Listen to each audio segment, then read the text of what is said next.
All right, let's do it. Hello, everyone. Welcome to episode 21 of the Drop Set. My name is Darren Starr. I appreciate you joining me either for the first time or coming back if you've visited before and had a listen. Always good to have you here, so thank you. We are broadcasting live as usual on Facebook, hello Facebook world, and on Instagram, hello Instagram. That Facebook feed is also going to double as the YouTube video that goes up later as well. So special treat, those of you on Instagram, because of the way I have the camera position, you can see my little buddy Taz down there. Hey, buddy, how you doing? Yeah. So he's joining us here. He's going to, God forbid UPS or the mailman shows up, and he's going to bark like a fool. So hopefully we can be spared that racket. So we've got a lot of ground to cover today. It's been a busy week for me, for bodybuilding in general. We've got a lot of stuff to cover. One big topic that's going to take a lot of time. It may be that we have a second topic that gets pushed off till next week. We'll see how it goes. It was going to be a shorter one and something a little bit more lighthearted anyway. So we'll see how it goes. So what's been going on this week? So in the bodybuilding world, it was Olympia weekend. Confession, I might be the only person whose career depends on bodybuilding that really does not care about the Olympia. So I did not watch it. I don't really care. But nonetheless, I know who won. So congratulations, Phil Heath, Flex Lewis, Jeremy Buendia, Juliana Malakar, Oksana Grishna, Sydney Gillen, and Angela Teixeira. Congratulations to all of you. I did look at some photos. So much of it at that level, the politics are so ingrained in it. It can be really difficult and really challenging. From what I saw, I couldn't argue with too many of the results though for this year. So not a lot of drama. It doesn't sound like. I mean, all the dramas before, is so and so going to compete? Is so and so going to drop out? Etc. Blah blah blah. I had a couple clients who went just to take in the expo and watch the show, and they had a good time. So. Not something that's on my radar, but nonetheless, I feel like we should at least talk about it briefly here. So there we go. That was our Olympia lip service for 2017. As for what I've been doing, I've been on a tear this week. So obviously, client work first and foremost. That's always the first thing that I do, and I'm doing that all throughout the day, every day. But then a lot of social media stuff this week. So YouTube, I'm now up to like 105 videos online. About 90 of those have been put up in the last 12 to 14 days. So just, workout videos, exercise videos, tons of those. Getting a lot of views. I think on one of them, I'm up to like 20 views or something on one of them. So yeah, I mean, it'll grow over time. Pinterest. So yeah, for all of you Pinteresters out there, there's a 5-Star Physique Pinterest account. Right now what I'm doing is using that to just kind of organize the videos that are on YouTube, and then there will be further uses for it down the road as well. Instagram and Facebook, hey guys, you're there. I've been kind of posting to you throughout the week as well. Website's continuing to get work. There is, hidden away on that website, there is a members section for existing clients that basically has been underutilized so far, and I'm going to be bumping up the capabilities of that. So going down the road, I'll be using that as a portal for online check-ins and all that kind of stuff. Right now I handle everything via email, but I want to kind of consolidate how that all gets done. So that'll be coming soon. Workout programs are available and online right now. What? Yeah, it's been a long time coming, but I've got 2 of them up there right now where you can go to the website, you can read about them, and you can actually buy one right this very second. So I'm excited about that. I've got 2 of them up there, and I'm thinking like, thank you, Rose. You rock as well. I do periodically, if I happen to see him, I do get some comments on these live videos. And so if you're listening to this and it seems like I've just developed Tourette's and I'm talking to no one in particular, it's because there's a comment that comes through on the social media feeds here. So I was struggling, like, how do I identify these workout plans? So I was thinking, like, okay, I could give them, I could name them like, this is number 1, this is number 2, or I could give them like cutesy hardcore names like The Annihilator or Beast Mode. But it's so dumb. Not to say that I won't do that in the future when I start running out of ideas for what to call them. But for right now, I'm naming them after their purpose. So I have one that I've called the Detailer, which is basically designed to help bring out detail. It's designed specifically for women because it focuses on things that really help create the detail and structure that you want, regardless of what division you're going to compete in, or even if you're not, but focusing on back, shoulders, legs, the things that help create the shape. Similarly, it would work well for guys that overtrain chest and arms, because the thing about that split is it does pack chest and arms on the same day, so they both get de-emphasized a little bit. So guys, if you feel like swallowing your ego a little bit and laying off the body parts that you really want to hit the most and focusing on other stuff, it would probably do you well. The other one I have up there right now is called balance. It's a 6-day split, and it's not because we're training balance in there, but just it's a nice balanced approach. So there's 2 lower body days, 4 upper body days. We hit everything thoroughly with a good mix of rep ranges, supersets, all that kind of stuff. So that is the recap for the week. So been super busy. I started working on a 3rd workout split today. With any luck, by tomorrow, maybe Friday, that one will be online too. So you can check those out if you go to 5starphysique.com. There's a button up at the top that says workout plans. Just click on that, and you can read about what's included and see the programs that are available right there. All right, so we've got some stuff to cover. This one, I always like to talk about a bodybuilding myth, but sometimes it's less myth and more misperception. And this week, it's definitely related to a misperception in how we see ourselves. So that misperception is that, by and large, especially this really applies to people who are newer at this. And when I say newer, I mean they've been doing it for a year or two and have avoided the extremes of, really, really getting super, super lean, haven't gone through a proper, contest prep or a full duration cut before. And the thing is, you always tend to have less muscle than you think, and you always tend to carry a lot more fat than you think. I work with a lot of guys in particular who are really worried about that scale number, and they don't want to see it get too low, even though they've still got plenty of fat to lose. Just because it's an ego thing, you're cutting down your, whatever it is, you're at 180, you're at 160, you're at 150, you're at 140, depending on how big of a dude you are. And, I really don't want to go down to the next teen level. I don't want to go from, I'm 160, I feel small now, I don't want to go down to 150, but you know what? How much fat can you still pinch? That's the big thing. If you're flexing and there's something still jiggling, you've still got some fat that you can lose. And invariably, people get too caught up on the number, and realistically, the number doesn't matter unless you're trying to compete for the best BMI score you possibly can, in which case you're playing the wrong game. So, and then we always have less muscle than you think as well, because it's cause and effect. Because you're carrying more fat than you tend to realize. That means that whatever your weight is, let's say you're 180, you're carrying a lot more fat than you think. It means, conversely, you're carrying less muscle than you think you have. So when you diet down, expect to feel small, especially through the course of dieting. If you're going relatively low carb, you're going to be a little bit more flat. The pumps are just not going to be as extreme. They're not going to stick around for as long. It can be a very ego-bruising adventure to go down that road, but it's worth doing. It really is. So always give yourself, and I will say I'm not fully immune to this either. Like right now, I would say like, hey, if I cut down, I could probably get down to 190 and be pretty much stage ready. But I'd get down to 190 and be like, ooh, no, probably more like 180. Realistically, if I'm being honest with myself. So it's something that we all do. So don't worry about the numbers so much. Think about, how much can I pinch? And as long as you're still pinching something that's not just skin, then, you've got more to lose. So, all right.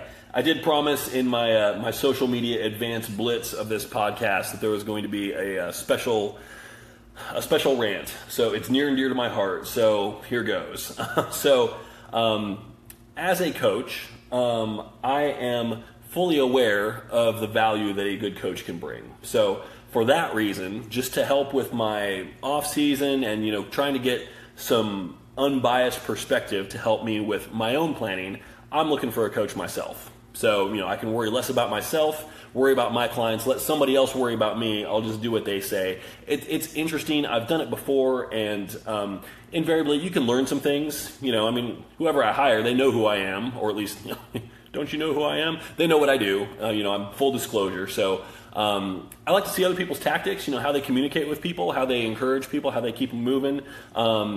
And it's just interesting to get a different perspective, and especially when it's your body, and you're used to doing this for other people. It's kind of like, when the surgeon goes in for surgery, he can't operate on himself. The difference here being I could coach myself. I've tried that recently, and I got to tell you, I can be a pain in the ass of a client when I'm my own client. So I think it's that extra level of accountability. Like, I can take my progress pics, and for a few weeks I actually just emailed them to myself, just to kind of go through the motions and try and have some semblance of real accountability.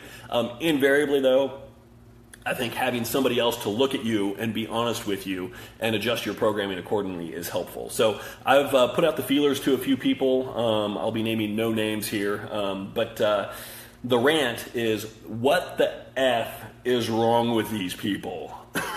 I mean, literally, anybody can be a coach. They really can. And I as a coach, and I do this for a living, this is all I do. What you see right here where I'm talking into the mic, this is basically what I do all day long. So I sit here and I email and I do spreadsheets. I'm sending plan updates to clients. I'm recording voice notes like this and sending them along with those updates so that they can get some more detailed feedback than just what's written in an email. They can hear my voice. They can hear if I'm really pissed off or if I'm trying to encourage them and push them along the way. So I understand what it takes. And as such, when I'm looking for a coach, my standards are going to be pretty damn high.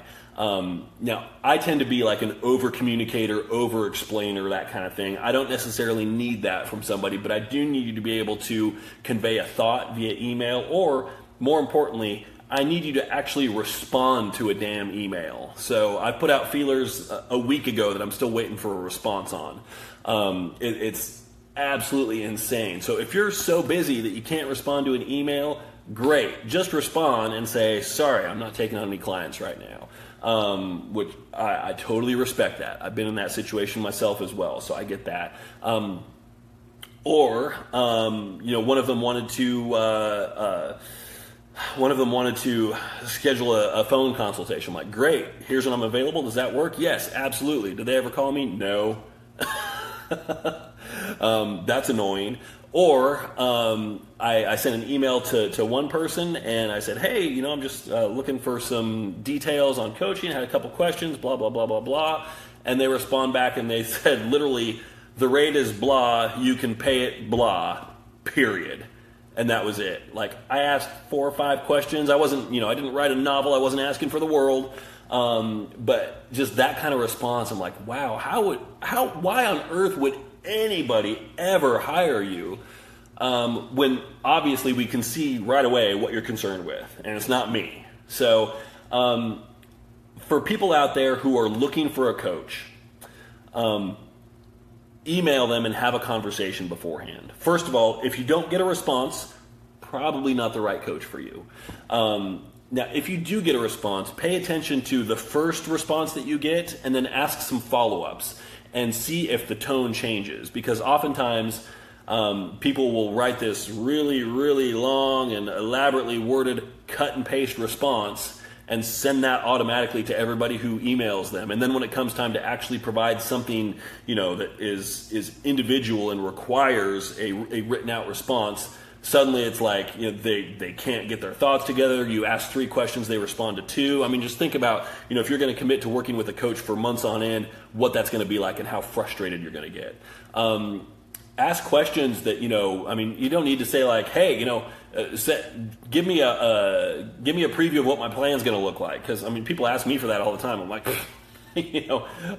I can give you some basic ideas of the things that I'm going to look for, but I'm not going to give you the farm just as part of a preliminary email conversation.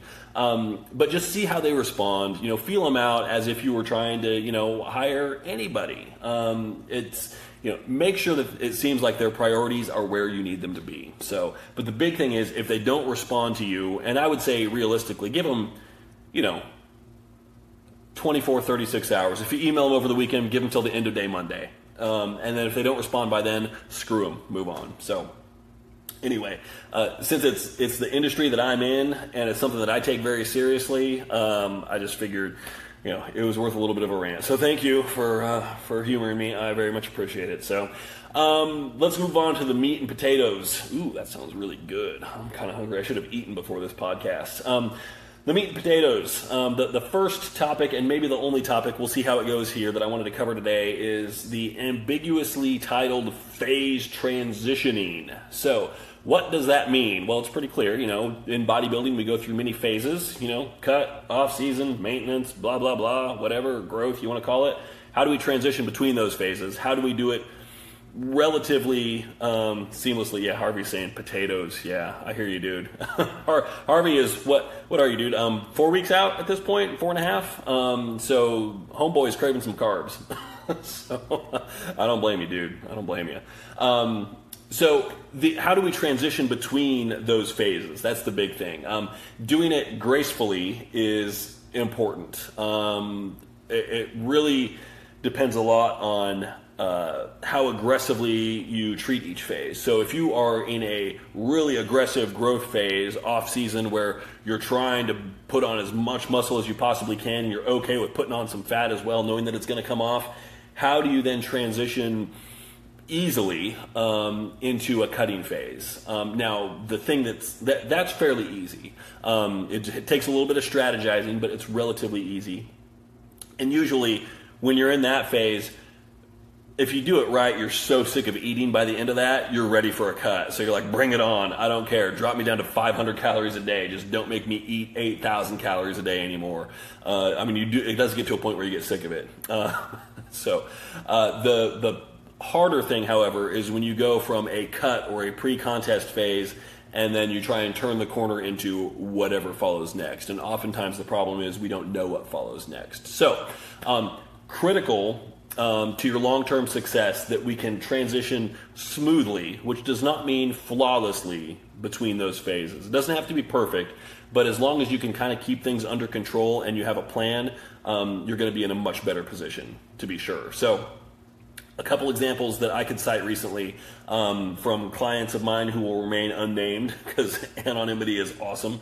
Somebody just competed and she dieted really hard into the show. We only had, a couple of refeeds here and there, like one cheat meal, etc. And she just, she dieted, got nice and lean, did well in her show, and then afterwards turned into a shit show for a few days. And then she got back on it, and, so her rebound ended up being about 5 pounds, realistically, once the dust settled. So there was a few days where it was just kind of off the rails and then right back on it. Okay, cool. And then there was a weekend where, can't track stuff, didn't meal prep, etc. And then back on it again.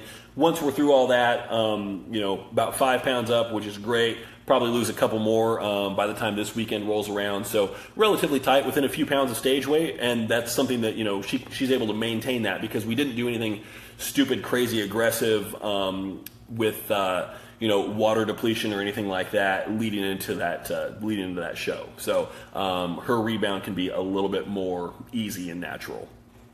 And it also helped that going into that show, she knew what her goal was afterwards. The goal is off season and then 2018.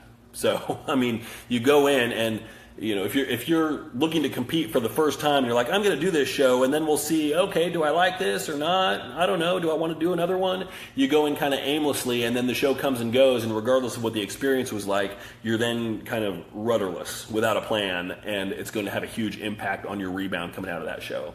So another example was a client who, a little background here. Everything that I do from a coaching perspective is month to month. So a lot of coaches will sell 12-week programs, 16-week programs, contest prep, blah, blah, blah. Cool. I don't do that just because, first of all, it's a financial commitment that's hard for a lot of people to meet because those programs typically have to be paid in full. If you want to spend a whole bunch of money up front, great. I find that, for the people that I work with, doing things monthly is easier financially. It holds me more accountable because then they're not committed to me for 16 weeks and they're stuck with me. And I can say, all right, screw you, I've been paid, so I'm going to get lazy. I've got to keep earning their business every month by, being as helpful as I can in every way I possibly can. So because of that, there is a chance also to work with somebody coming out of the show. So if we said, okay, it's a 16-week program, you're in now, your show's in 16 weeks, and then we're done, bye, see ya. This gives us the option to continue for a month, 2 months, a year after their show. We can just keep going. It doesn't matter, whatever works best for them financially and logistically. So what happened with another client is his show was a certain day, and then his billing cycle was due to re-up the following day. He canceled it and said, I'm going to just go on my own. If you can give me some macro guidelines for what happens after the show, then we'll hit that, and I'll get back with you in a couple months, etc. Just need to take a little time off. I'm like, cool. And immediately I'm thinking, I don't like the sound of this, but I am here to do what I'm asked of. So I'm like, cool, we'll do it. I gave him a breakdown on what I wanted to happen for macros, what I wanted to have him do for macros following the show, etc. And basically there was just no follow through. He didn't do it, and he just kind of fell off the wagon completely. So, stopped lifting, stopped doing cardio, and basically just started eating like a normal person after dieting pretty aggressively for, I think it ended up being about 15 weeks to get ready for that show. Put on a ton of weight, developed some issues medically that he's still recovering from just due to water retention, etc. So bad news bears. And a lot of that was just, if you focus on the short-term goal, if your focus is too heavy on what's right in front of you, like I am focusing on this show and I'm not worried about anything else, you don't take the time to think about what's next. You lack that long-term goal. This is very common, especially if it is your first show. Or let's take the competition aspect out of it. Let's say you're getting ready for a photo shoot, you're getting ready for your wedding, whatever. The wedding especially, because it's not like you're going to have another wedding the next year to get ready for, hopefully, right? So it's kind of a one-shot deal, and then boom, there you go. So it's important that you learn along the way. It's important that you enjoy the process, but it's also important that you have a long-term goal. And it could just be that goal is to simply maintain where you were able to get to, and we'll talk about that shortly. So one of the topics that we discussed last week was this all or nothing mentality, where you just want to be as hardcore as possible, and if you can't do that, then you're not going to do it at all. So if you are dieting for a show or some other event and you do it for 16 weeks, you're going to experience what can rightly be called diet fatigue, which is just, God, I'm sick of this, that kind of thing. I mean, we've been there, right? I've been there. So you get sick of it, and then if you've got that mentality where it's all or nothing, well, suddenly it's not all anymore because the show's gone, so it turns into nothing. And again, that comes back to the lack of a long-term goal. So a little bit of a break, hey, absolutely, I'm okay with that. But a little bit of a break, if you fall into that diet fatigue mode where, that can very easily turn into taking an entire week off, not just from lifting, not just from cardio, but also any kind of a structured diet. You do that, you kind of feel like crap, and then that turns into 2 weeks, and then you have a tough time getting back into the groove, and before you know it, 6 weeks have passed, you've put on 20 pounds, and you look nothing like what you did before, and it's hard to get yourself back up to a point where you actually want to start over effectively. You're not starting over, but you don't want to start the routine over again. So I always encourage people to do a few things. We'll talk about what happens, how to avoid those kind of things shortly here. So what I mentioned with that bad example previously, there was a lack of post-show accountability. He wasn't my client anymore, so I gave him a plan, but the best plan isn't worth anything if you don't follow it. So I do always encourage clients after their show, continue for a month after that, or at least a few weeks, just so that we can kind of get you into a groove. We can make sure that we're able to maintain the same kind of structure that you had before. Sure, we get a break for a few days, and then we kind of get right back into it. You've got me here riding you saying, hey, where's that cardio? Hey, let's tighten up these macros. Somebody else that I can think of that I worked with, I'm still working with her right now, post-show, a little bit of a struggle for a couple weeks. Macros were untracked, and then we started tracking them just because I said, hey, we've got to get these things tracked. So I don't care what the numbers are, but just log stuff and put it on paper or digitally. And then she did. And the numbers weren't anywhere close to where we wanted them to be. But then, give it another week, they got tightened up a little bit. 2 weeks later, pretty much right on point. So that was the attitude, because she knew, like, okay, I am planning on 2018. I'm going to compete next year. I had a great time doing this. She did 2 shows this year. So we know we're going to compete in 2018. And she's like, I got a lot of stuff pulling me in different directions. So it was just really easy to not track things for a couple weeks. So we got her back on track, and we're kind of cruising in a really good off-season mode right now. So for her, it was just about kind of remembering what that long-term goal was, and understanding that if you think, well, I'm too busy to meal prep, I'm too busy to get in a lift these days, those are excuses, because you made it happen for 16 weeks. We don't need to attack it with the same intensity, but we do need to continue attacking it. So let's see. So if we're going to transition from a cut like this to an off-season phase, maybe we're focusing on growth, maybe we're just focusing on maintenance for a little bit because we've got things pulling us in different directions, and it's hard to be as consistent as we might want to be in order to really see some substantial growth. So we'll try and maintain for a little bit. What is maintenance and what isn't maintenance? So a lot of people think of maintenance as being some kind of finish line that you reach. So you diet, you do cardio, you get cut down nice and lean. Awesome. I'm here, I'm done, so I just get to stop doing all this stuff, right? And I can maintain it? No, absolutely not. You stop doing everything, you are going to regress quickly. So you've got to keep up the routine to some extent. So maintaining means finding your metabolic balance point as far as intake and output. So it means you are going to be able to eat more. No worries, can't stay the whole time. That's all right, it'll be online later. There we go, social media Tourette's again. So you've got to still do a little bit of cardio probably. You've got to be consistent with your lifts, and you've got to have some semblance of structure to your diet, but your overall intake is going to be higher. That's pretty much all there is to it. Maintenance, if you stop doing cardio and you're like, I'm going to eat like a normal person, I'm going to eat the SAD diet, the standard American diet. No, you're not going to maintain. You are going to put on some pounds that you don't want back. So just important to understand what maintenance is. So another hot topic in the industry lately, I have no idea what that is on my microphone, but it's a little gross. Okay. Another topic that's fairly common as kind of a buzzword would be reverse dieting. So the question is reverse dieting necessary? And everybody seems to think that it is. It is not in most circumstances. It depends on how aggressively you cut going into your show or event. I would clarify that, if it's not a show that you're prepping for, you probably don't need to reverse diet. If you're getting ready for, a photo shoot or a wedding or something like that, you are not likely going aggressively enough on your diet or reaching such an extreme low level of body fat where a reverse diet really makes sense. So you look at guys like a good male bodybuilder, competitive one who can reach, 4% body fat or something like that. That's a hard-ass diet to get down there. You should probably reverse out of that. Also, guys are notoriously bad for not doing any kind of reverse diet because, screw it, I want to blow up. I want to gain 20 pounds after the show. I've worked with plenty of guys, clients and also former colleagues who enjoyed seeing how big their post-show rebound could be, and they wore that as a badge of honor. I'm like, dude, that is so unhealthy. It's just not good. And it was like, oh yeah, I gained 20 pounds in 3 days. Like, oh boy, you're going to be dead soon, bro. That's not good. That's not good. So, you've got to be realistic about that kind of stuff. Is it necessary? I would say in most cases not. That being said, if you're dieting and you're down to like, say, 1,200 calories, something like that, and then your show comes and goes, do you want to just start then bumping up your calories to 2,000 or just doubling it to 2,400 the next day?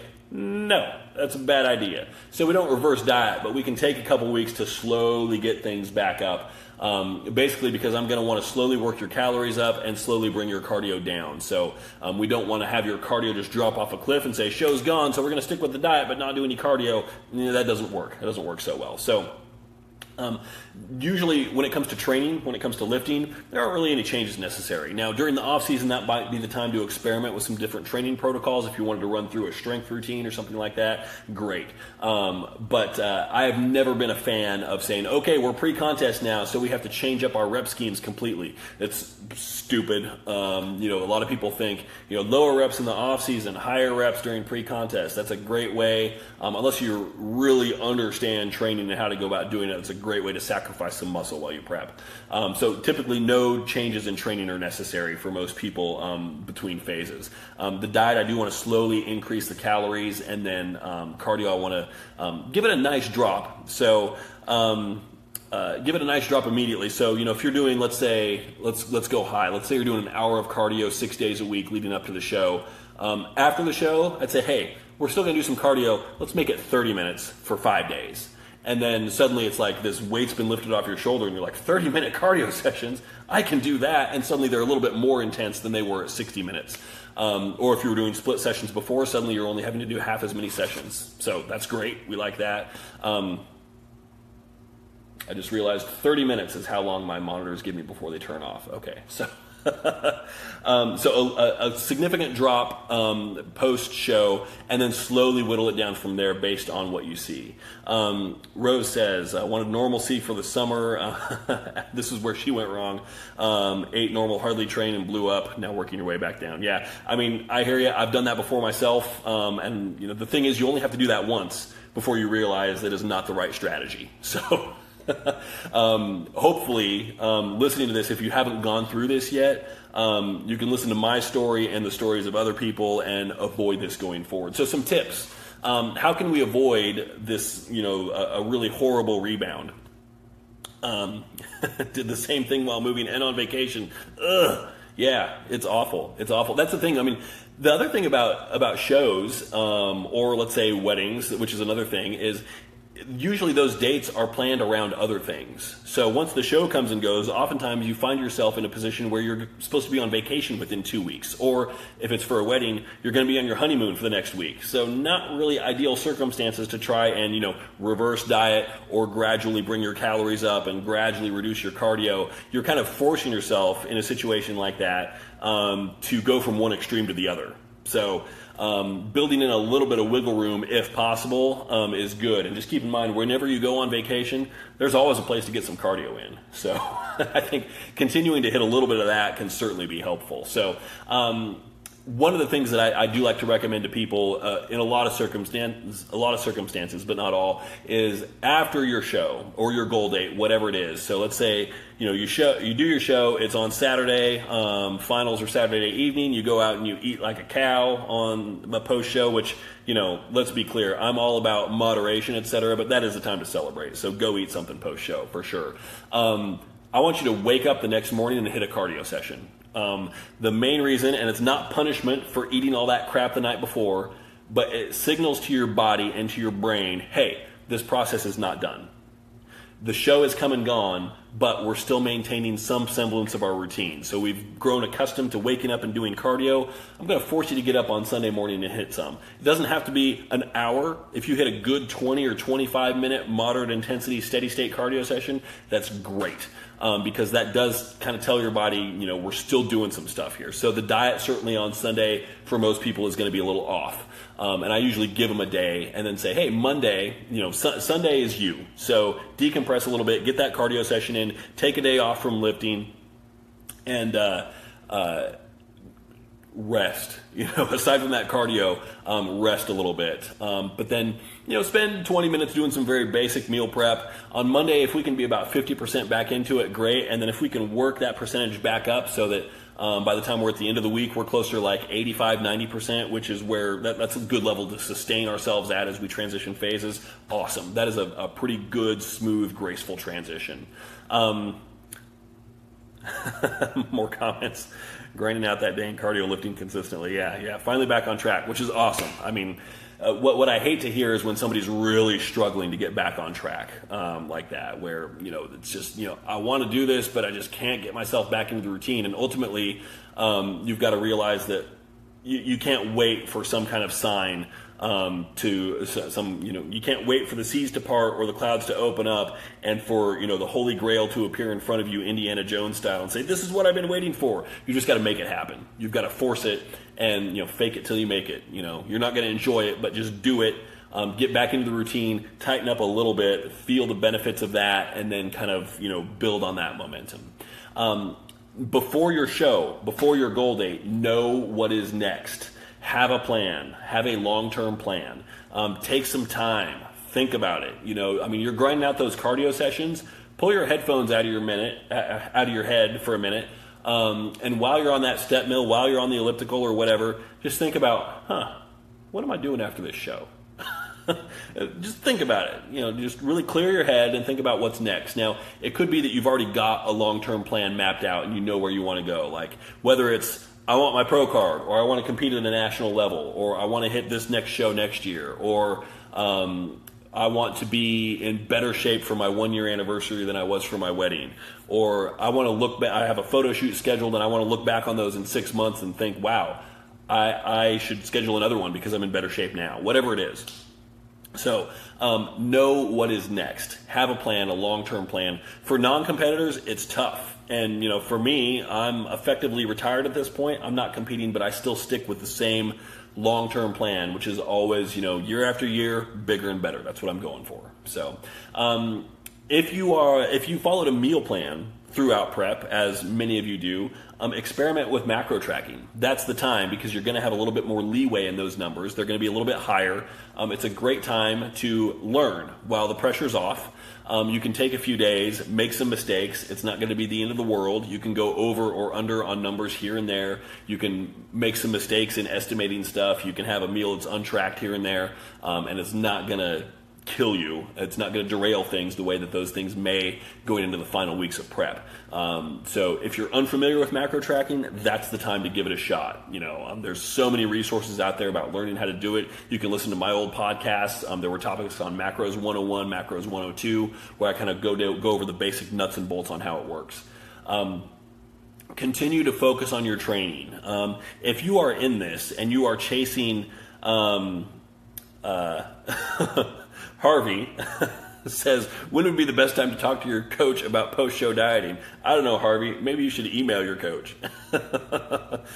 You've got a cross-country road trip for a month and don't want to destroy yourself. Oh, yeah. Oh, buddy. We're going to talk. We're going to talk, dude. Don't you worry. We're going to get you set up. You're not going to be eating gas station food for a month. I can promise you that. So focus on your training. If you are doing this, if you are going through, putting yourself through competition prep or something else, and you don't actually enjoy lifting, stop. It's not for you. This is the part that should be easy. We all need days off. Maybe post-show you want to take a week off. Cool. Yeah, it's not going to be the end of the world. Probably not ideal, but you can survive that. And realistically, if you've been lifting 6-7 days a week for the last 12 or 13 weeks, taking a day off taking a week off, maybe one of the most helpful things you can do. And it's something that you would never do until you feel like, good God, I need a week off. And post-show, you may feel just like that. So, but continue to focus on your training. And as your calories go up, keep in mind that you should always be expecting more from your body from a performance perspective. So the more well-fed you are, the more calories, the more fuel you've got in your system, the more work you're going to be able to do. So always expect more. Squeeze out those extra reps, throw in those drop sets, try and push the envelope on the maximum weight that you've got for a lift. I don't really care necessarily about how much weight my clients are moving. What I care about is how does that weight, the trend of that weight change over time. Like if we're noticing, oh wow, I'm dieting, and now I just can't move the same weight. Okay, that's good to know. Or I'm eating more, but I don't feel any stronger. Like I don't feel capable of moving any more weight. Okay, that's good to know as well. But just focus on getting as much performance out of your body as you possibly can. Get good sleep, especially during an off season. That's when we grow. We're focusing on recovery and just being able to survive the next day when we're on prep, and we want to get enough sleep for that. But extra critical during the off season, because if you don't sleep, you don't rest, you're not going to grow the way that you need to. Evaluate your supplementation as well, especially if you are doing any kind of anabolic cycling. Have a plan. Know what happens to your body. If it's time to come off or run a bridge or something like that, you've got a plan for that. You've got to have everything on hand. You've got to know what to do, understand your body. It might be a good time to check on blood work, etc. So that's super critical as well. Now, if we're transitioning from off season into a cut, this is much easier. As I mentioned before, if you're eating 1 billion calories a day, just the option to not eat 1 billion calories a day is going to feel like a gift from the heavens, which to all those people who are cutting right now, you're probably thinking, this dude is on crack. What is he talking about? I would love to eat 1 billion calories a day. Do it for months on end and come back to me and tell me how you feel. It gets to be a bit of a burden. It is nice to just stop eating so damn much and see a little bit of detail come back in, where you don't have to spend 15 minutes in the bathroom playing around with lighting and filters and squinting just to see the faint outline of an ab. Just to, be able to stand there and be like, hey, I got some detail. It's nice, So usually it's very easy. Most of us come into a cut like we've been shot out of a cannon. Like, I'm going to kill this thing. And it's the... Thea says, I just want my carbs back. Yeah, I just took those away. Sorry about that, but not all that sorry. I only took some carbs away. You still got some. Shut up. You'll be fine. You'll be fine. The trick with that, because, if you come in and you aggressively start your cut, you don't want to come in too aggressive. You don't want the bottom to drop out of your calories right away. But also, excuse me, you don't want the bottom to drop out of your calories right away. But also, oh God, that little thought was right here and it just flew away like a little bird. It'll come back. If it's important, if it was important, it'll come back. That's what my mom always said.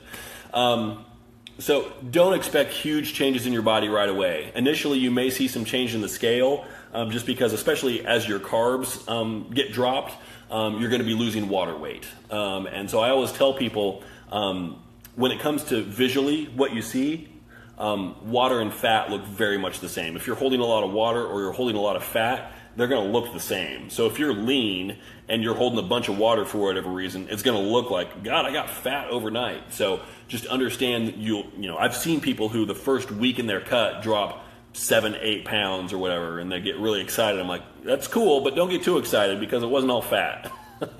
And I just realized what that thought was.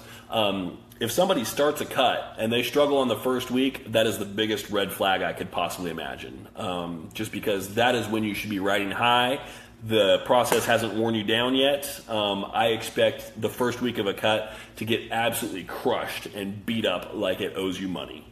So if you struggle on the first week of a cut, and I don't mean struggle like with scheduling or I had a family emergency, I had to go spend a night with somebody in the hospital, or my car broke down, I had to get my transmission replaced. I mean, okay, fine. You can work through those things if you really, really want to, but if you struggle for a reason like that, okay, I can accept that. If it's just like, I started my cut, but I really wanted ice cream, so I ate some ice cream. Like, no. Red alert, Captain. we have Klingons on the radar. This is no good. No good. So that is a huge red flag for me. That's not something that I want to hear. Well, if it's the truth, I want to hear it, but it's not a problem I want to have to deal with the first week of a cut. So don't expect massive changes right away. Make sure that you have a way to evaluate your progress. That's a big thing as well. So starting the cut is easy, but then, especially if you're doing it yourself, okay, how do I manage this as I'm continuing through? What's it going to look like? What should I expect from myself? Are you good at evaluating your own progress? Are you looking at the scale exclusively and ignoring everything else? Are you looking at photos exclusively and ignoring everything else? Are you taking skinfold caliper measurements and ignoring everything else? I mean, obviously, you need to do all of these things. And we've talked about this in previous episodes, ways to measure your progress, ways to track your progress. So use all of the possible resources you have at your disposal for this. Keep logs, keep notes. And this is less about transitioning and more about continuing. Photos can help as well. If this and it's really critical to do that the first time that you cut. So note, 16 weeks out, this is how I'm feeling. These are the measurements I have. These are my photos.